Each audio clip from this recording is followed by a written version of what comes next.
নমস্কার। তো আমরা ধনের জন্য লক্ষ্মী পূজা করি। আমাদের টাকা পয়সা বেশি দরকার হলে তো আমরা সবাই লক্ষ্মী পূজা করি। আর বিশেষ করে আমরা যারা বিদ্যা অর্জন করতে চাই তো আমরা সরস্বতী পূজা করি। তো বিদ্যার দেবী সরস্বতী আর ধনের দেবী লক্ষ্মী, এরকম আমরা পুত্র সন্তান লাভ করার জন্য একটা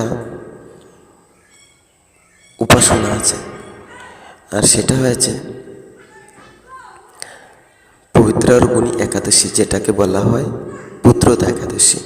তো যাদের পুত্র সন্তান নেই তারা এই একাদশীটা পালন করলে তাদের পুত্র সন্তান লাভ হবে। তো সেটা শাস্ত্র অনুযায়ী সেই কথাটা আমরা বলছি। তো আপনি যদি এই কষ্ট থেকে দূর হতে চান এবং আপনার কোনো পাড়া প্রতিবেশী যারাই আছে কেন তাদেরকে সবাইকে ভিডিওটা শেয়ার করবেন। তো মনোযোগ সহকারে অবশ্যই শুনবেন ভিডিওটা। তো চলুন দেরি না করে আমরা মাহাত্ম্যটা শুনব। ভগবান শ্রীকৃষ্ণ এটার উত্তর দিচ্ছেন এবং সেটা প্রশ্ন করেছেন যুধিষ্ঠির মহারাজ। তো একদিন মহারাজ যুধিষ্ঠির ভগবান শ্রীকৃষ্ণকে জিজ্ঞাসা করলেন, হে প্রভু, শ্রাবণ মাসের শুক্লপক্ষের একাদশীর নাম কি, তা কৃপা করে আমাকে বলুন। শ্রীকৃষ্ণ বললেন, হে মহারাজ, এখন আমি সেই পবিত্র এক ব্রত মাহাত্ম্য বর্ণনা করছি, মনোযোগ দিয়ে তা শ্রবণ করুন, যা শোনা মাত্রই বাষ্পীয় যজ্ঞের ফল লাভ করা হয়। প্রাচীনকালে দাপর যুগের শুরুতে মহজিদ নামে এক বিখ্যাত রাজা ছিলেন।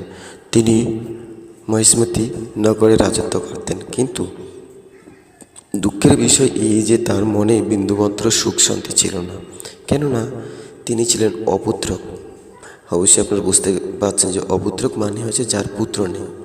তো পুত্রহীনের ইহলোক পরলোক কোথাও সুখ হয় না। এইরূপ চিন্তা করতে করতে বহুদিন কেটে গেল, কিন্তু তবু পুত্রমুখ দর্শনে রাজা বঞ্চিত রইলেন। নিজেকে অত্যন্ত দুর্ভাগা মনে করে রাজা চিন্তাগ্রস্ত হলেন।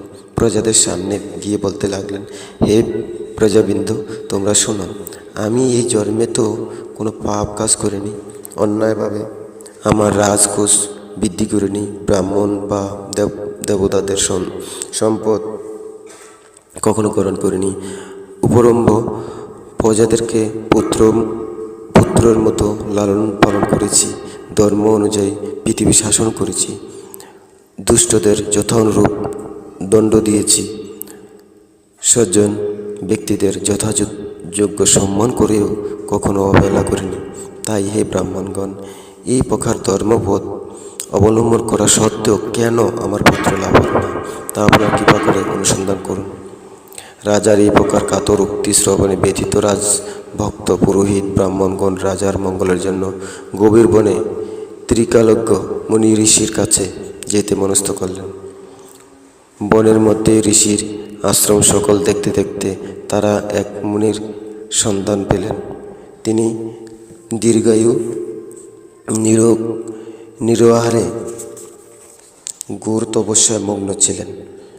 সর্বশাস্ত্র বিশারদ,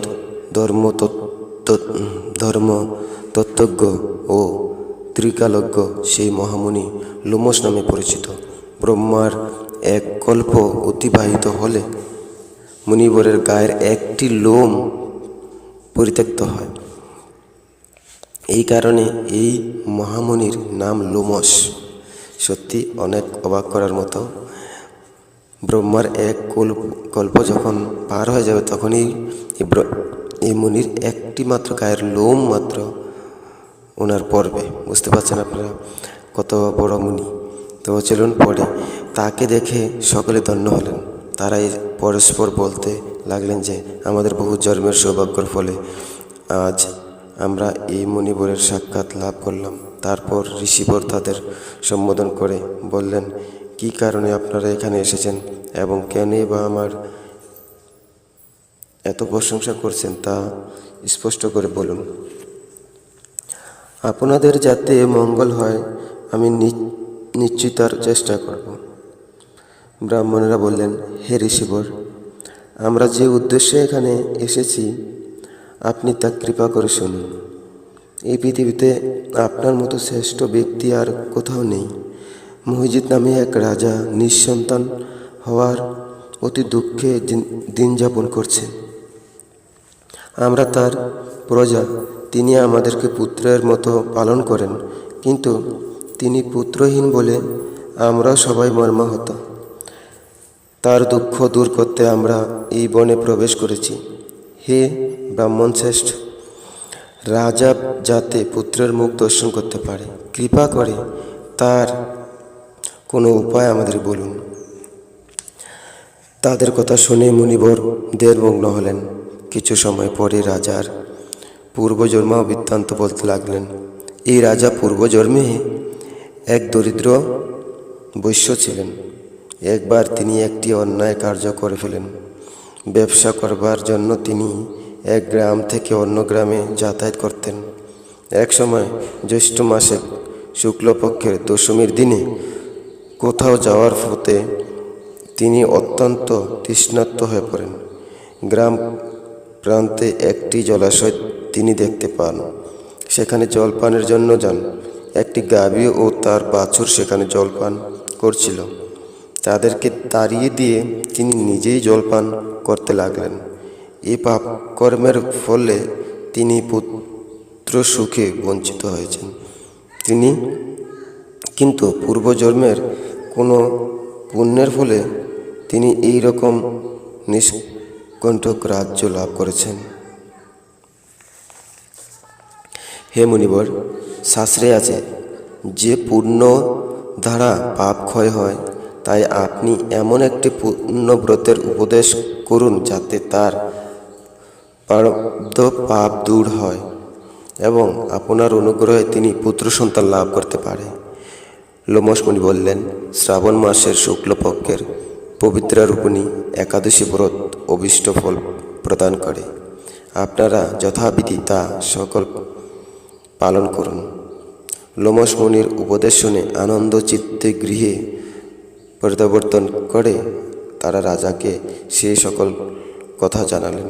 তারপর সকলে মিলে মুনির নির্দেশে অনুসারে ব্রত পালন করলেন। তাদের সকলের পুণ্যফল রাজাকে প্রদান করলেন। সেই পুণ্য প্রভাবে রাজমহিষিনী গর্ভবতী হলেন। উপযুক্ত সময়ে বলিষ্ঠ সর্বাঙ্গ সুন্দর এক পুত্র সন্তানের জন্ম দান করলেন। ভবিষ্যত্তর পুরাণেও এই মাহাত্ম্য বর্ণিত হয়েছে। এই ব্রত মাহাত্ম্য যিনি পাঠ বা শ্রবণ করেন তিনি সমস্ত পাপ থেকে মুক্ত হবেন এবং পুত্র সুখ ভোগ করে অবশেষে দিব্য ধাম প্রাপ্ত হবেন। তো আপনারা অবশ্যই শুনতে পারলেন যে ভবিষ্যত্তর পুরাণের এই যে সত্যি এত সুন্দর একটা আমাদের যে পুত্র সন্তান লাভ করার জন্য যেটা দিয়েছে, তো আপনারা কৃপাপূর্বক সবাই এটা পালন করার চেষ্টা করুন। আর সেটা যদি করেন অবশ্যই ভগবান আপনাদের মঙ্গল করবে। তো ভিডিওটা অবশ্যই ভালো শেয়ার করুন এবং ভালো থাকুন, সুস্থ থাকুন। হরে কৃষ্ণ কৃষ্ণ।